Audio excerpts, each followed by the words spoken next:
मसीह के बाबरकत नाम में आप सबको सलाम। मेरा नाम है किंजा मकसूद और आप देख रहे हैं किंजा प्लस चैनल।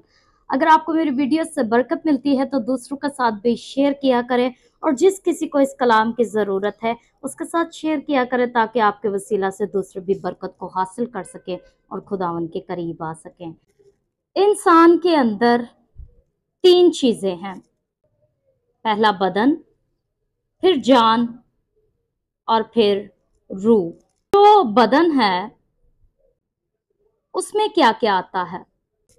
बदन में आपकी थिंकिंग, आपका माइंड, आपकी सोचें आती हैं और बदन में आपके इमोशंस, आप क्या फील करते हैं, सारी फीलिंग्स, ये सारा कुछ बदन में आता है।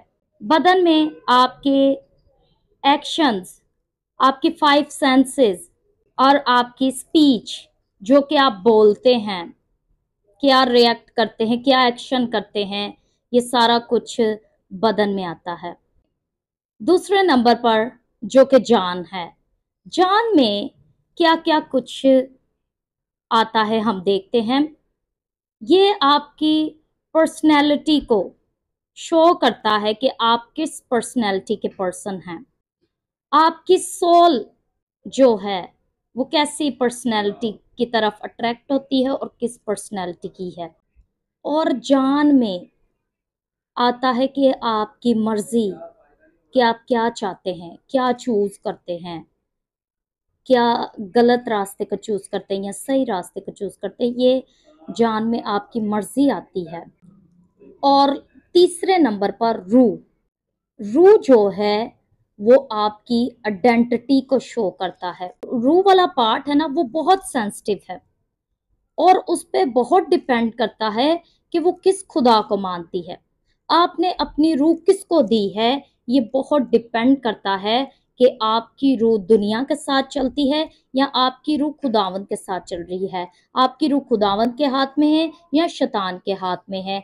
ये सारा कुछ बहुत डिपेंड करता है रूह पर। आए पहले थस्सलुनीकियों उसके 5:23 में देखें और पढ़ें कि क्या खुदावंद हमें इन 3 चीजों के बारे में कहते हैं। खुदावंद जो इत्मीनान का चश्मा है, आप ही तुमको बिल्कुल पाक करे और तुम्हारी रूह और जान और बदन हमारे खुदावंद यसु मसीह के आने तक पूरे पूरे और बेअहब महफूज रहें। आपने इन तीनों चीजों को मसीह के वापस आने तक महफूज रखना है। क्या आप अपने बदन को महफूज रख रहे हैं? क्या आप अपनी जान को महफूज कर रहे हैं या अपनी रूह को महफूज कर रहे हैं?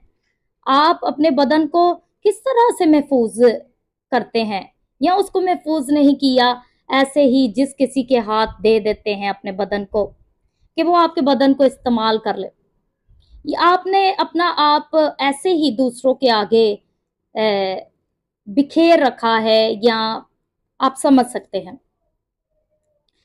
क्या आप अपने बदन के साथ गलत बदी करते हैं या आप अपने बदन को किस तरह से इस्तेमाल करते हैं, ये भी बहुत डिपेंड करता है। आप अपने बदन को ढांपते हैं, उसे पाक रखते हैं, बदी नहीं करते, ये खुदावंद के लिए महफूज करते हैं आपने अपने बदन को। अपनी जान को किस तरह से महफूज रखना है? गलत बुरी बातों से, बुरे कामों से अपनी जान को महफूज रखना है। किसके लिए? खुदावंद के वापस आने के लिए। अपनी रूह को इब्लीस के हाथों से महफूज रखना है। किसके लिए? यीशु के वापस आने के लिए। अगर आप अपनी इन चीजों को महफूज रखते हैं तो आप बाबरकत हैं। आप बाबरकत हैं और आप हमेशा की जिंदगी को हासिल करेंगे। लेकिन अगर आप ने इन तीनों में से किसी भी चीज को महफूज नहीं रखा या एक भी चीज को महफूज नहीं रखा तो किस तरह से आप खुदावंद की बादशाही में जा पाएंगे? किस तरह से आप खुदावंद के करीब आ पाएंगे? लेकिन मेरे बहन भाइयों, अगर आपसे पहले बदी हो चुकी है और आपको इस तालीम का नहीं पता था लेकिन अब पता चल चुका है, तो आप आज से तौबा करें और खुदावंद से माफी मांगे और फिर वो बदी, फिर वो गुनाह मत करें और खुदावंद के लिए अपने बदनों को, अपनी रूह को, अपनी जान को محفوظ رکھیں جب تک یسوع واپس نہیں آ جاتا۔ اس کا انتظار کریں، وہ بہت جلد آنے والا ہے۔ God bless.